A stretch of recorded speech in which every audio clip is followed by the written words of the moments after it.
In an ever-evolving digital landscape, for your business to thrive, you must adapt or die. Welcome to Marketing in the Age of AI, the podcast helping you harness the power of AI and marketing tools to revitalize and grow your business. And now here's your host, marketing expert and author of Authentic Marketing in the Age of AI, Emanuel Rose.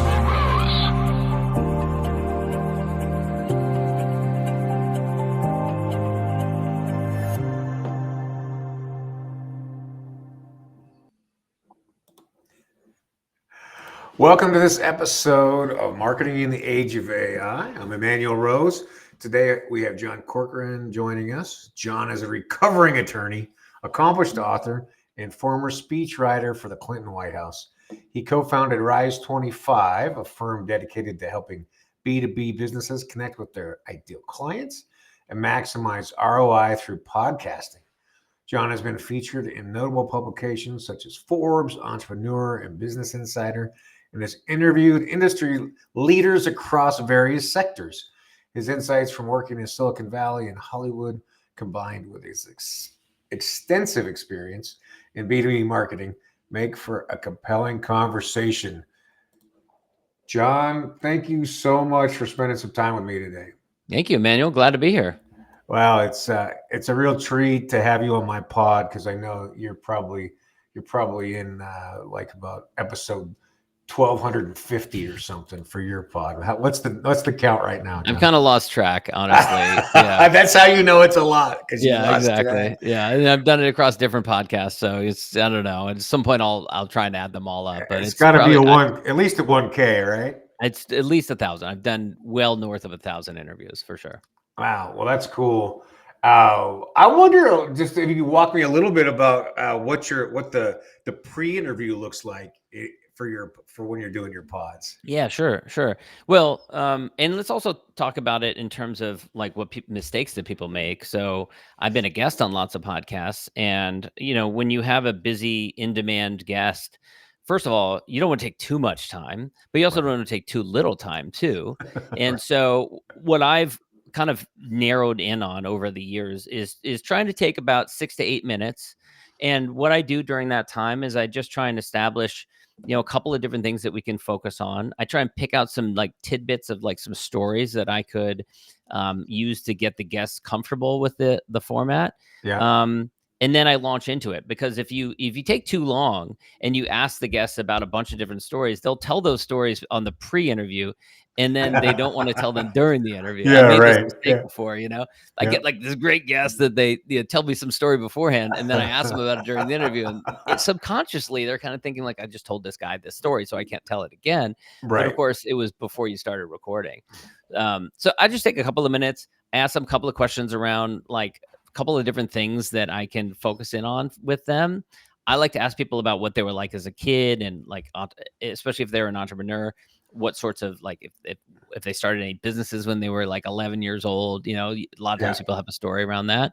And then I use that to ease into the interview. Yeah, no, I loved it. I found that it was really easy to talk to you when I was on your pod, and it was obvious you'd done it enough that you were very comfortable with it. So, plus, I think you have a natural emotional intelligence that you've probably cultivated over your entire life.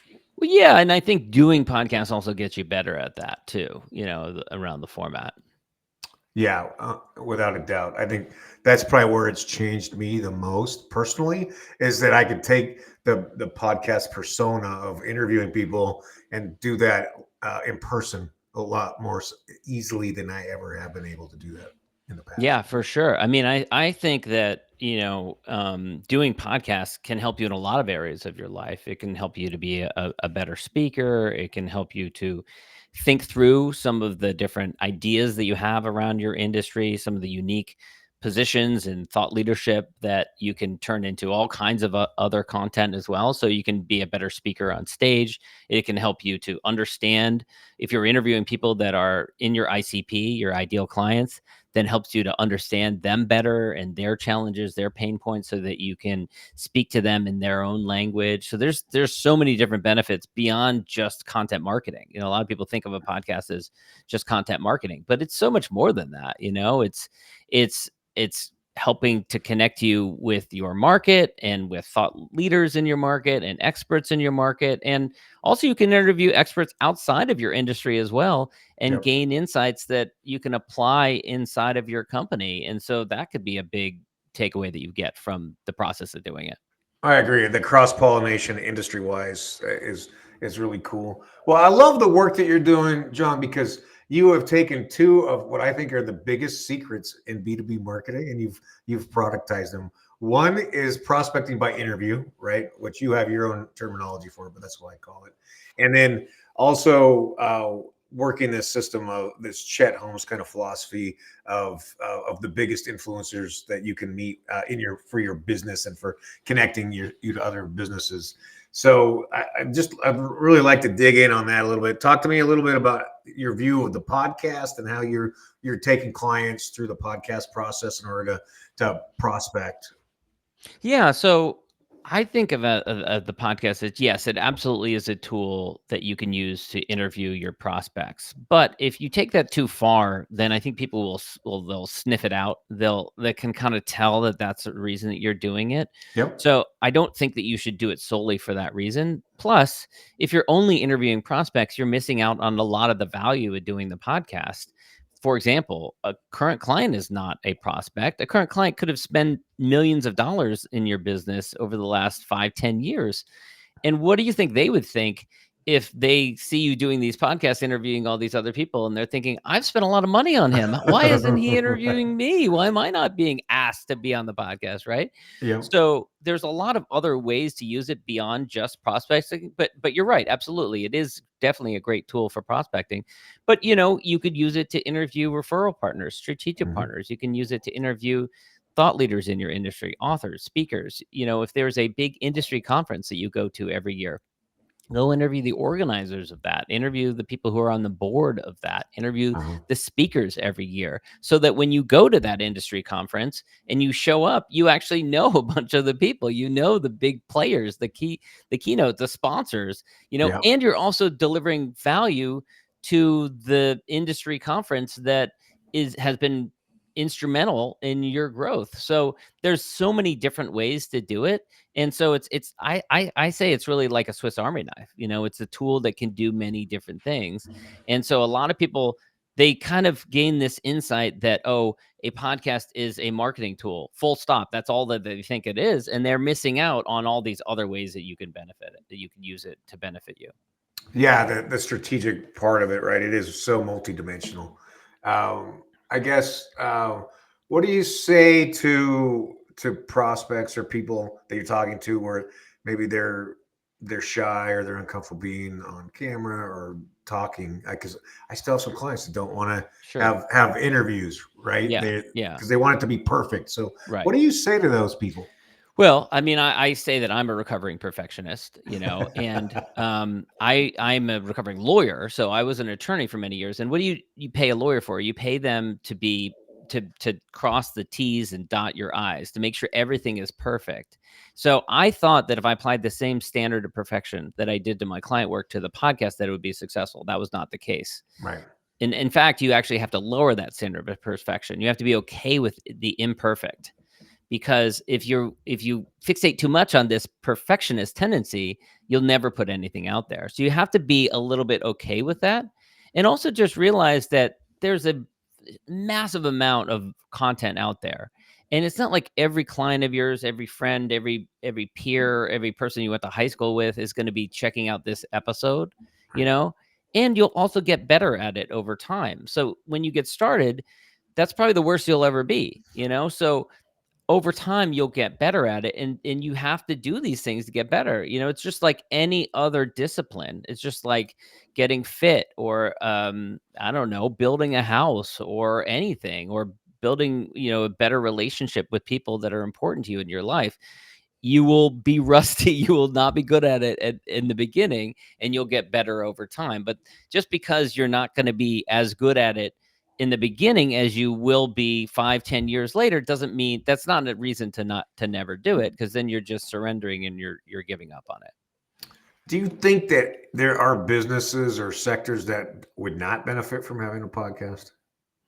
I'm sure there are. For example, we don't work with B2C businesses. So if you're selling a $5 widget, a podcast could benefit you, but it's going to take so long that it probably is not worth your time. We really focus on B2B businesses that have a high client lifetime value, because we know if a client is worth $100,000 to them or $200,000 or whatever it is, if they just focus on having great conversations with their current client base, with prospects, with referral partners, that they are far more likely to get ROI from it. And then when they get ROI from it, then they're far more likely to keep on doing it. And that's where you really reap the benefits from it, is when you do it consistently over time. Eventually you realize, oh, this is actually saving me time. This is actually a life hack.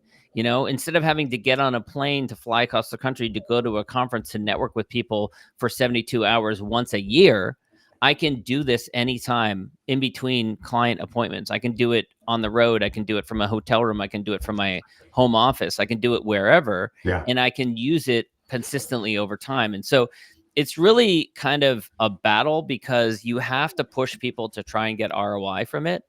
And things like perfectionist tendencies, things like imposter syndrome, those are the enemy of getting you to ROI. Yeah. And you have to get past those things so that you can see that, okay, if I do this thing consistently over time, if I don't obsess over it needing to be perfect, if I just do the reps, I will get clients from it. Or I will get clients that are good clients who will double down, who will add another service for me, who will have a stronger relationship with me, who will refer some of their people in their network to me. And then when you see those results, when you see actual clients, when you see actually money showing up in your bank account, then people are far more motivated to keep on going. So then they can reap the real benefits from it. Yeah, no, we're aligned on that. I think it is so multidimensional, and your content marketing issue is solved immediately from the very first episode, and it is a lot of the processes can be automated. And so let's talk a little bit about that. So now there's some parts that you want to be hands-on, and then there's some things that can be automated. Where have you found in the podcasting sequence? Where have you picked to do both of those things? Yeah, well, the part I wouldn't automate is the human to human connection piece. Right. And there's going to be more and more AI tools out there that will make it appear as if two humans are talking to one another. And if that's your goal, good luck. That's completely different from what I recommend people do. Yeah. For me, it's about having a genuine human connection, an excuse to have a conversation with someone in our busy world, which a lot of times we're so busy that we don't take the time to do these things. Yeah. And so it's an excuse for that. Where you can use AI software, where you can use automation, is preparing you in advance, doing your research beforehand so you can speed up your research process so that you're prepared, about the person's background, preparing questions for you in advance. Yep. Then you do the actual interview, you actually have the conversation. And then afterwards, if someone's watching this 6 months from now, there's going to be more tools. 12 months from now, there are going to be even more tools. So there's a million different things you can do with the episode afterwards, from promoting it to, creating show notes to, turning it into even books. I mean, behind me, I've got a couple of books here that have been created that came from a podcast. This Nice. is the Michael E. Gerber E-Myth Revisited, which is a classic business book. It has a bunch of spin-off books, and this is one of those spin-off books, which originated from a podcast interview, a podcast that we started for a client of ours, Austin Clark. And so my point is just that you can take a podcast interview and you can turn it into a million different things. Yep. But the other thing that I will caution people is that if you try and do all those things at once when you're just getting off the ground, it's far more likely to torpedo the entire initiative, because it's going to be too much complexity.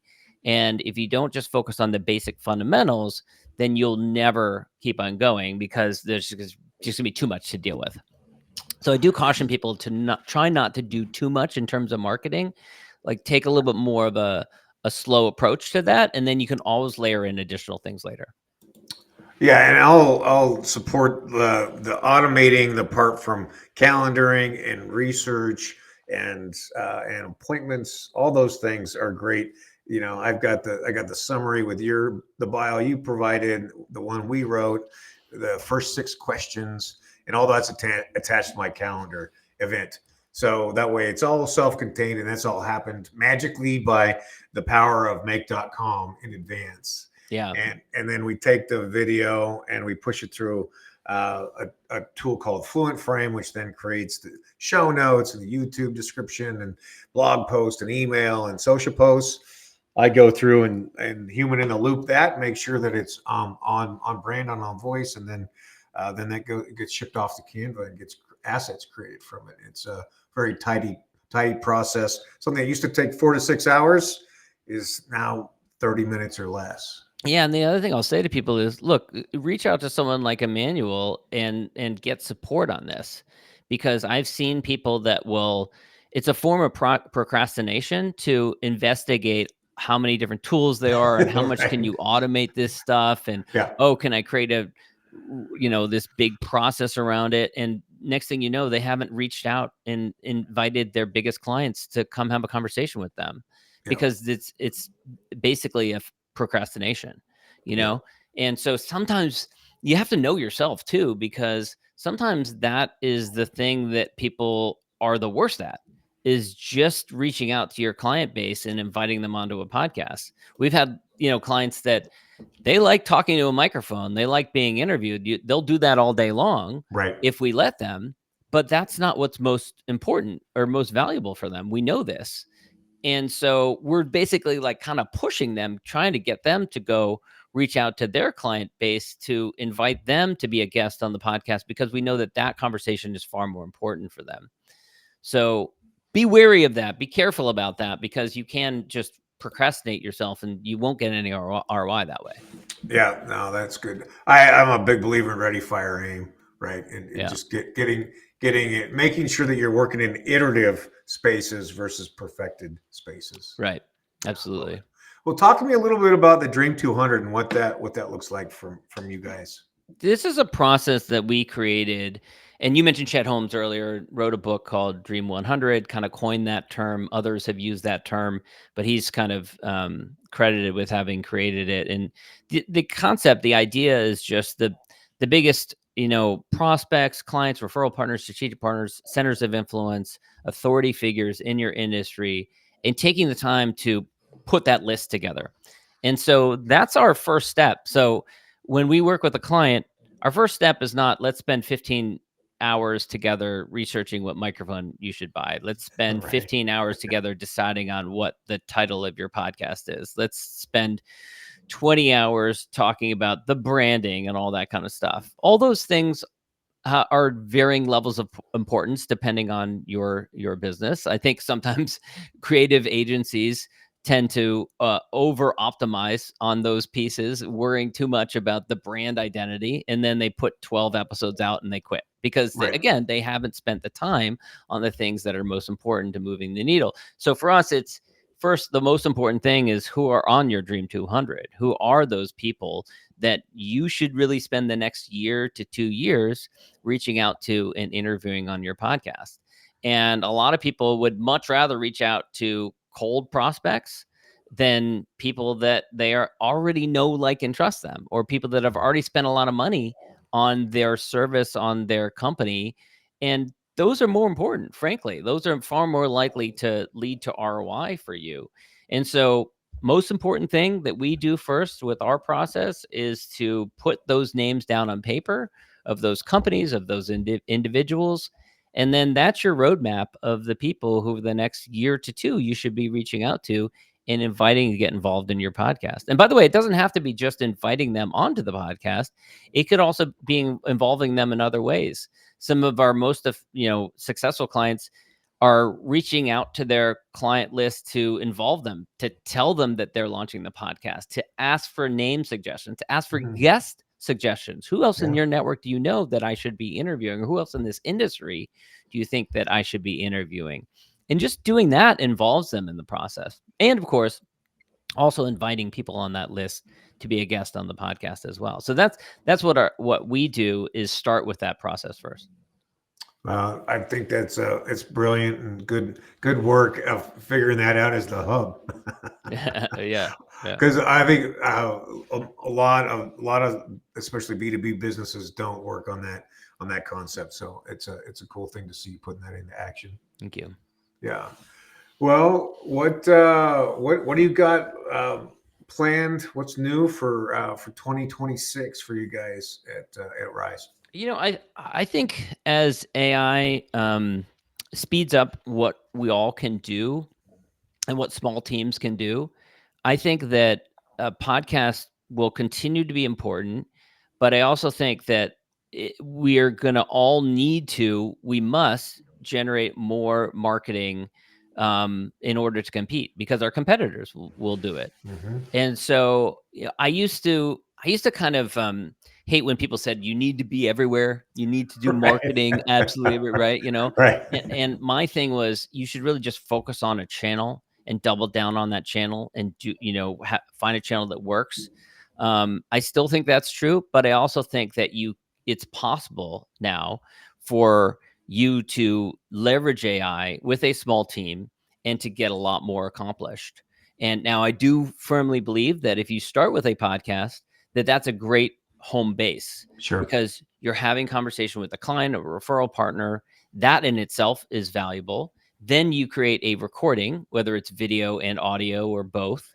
Yep. And then that can be turned into a million different things, from email newsletters to digital snippets that you share on social channels online, to books, as I mentioned, to Yep. all kinds of different things. So I still think that is an important place to start.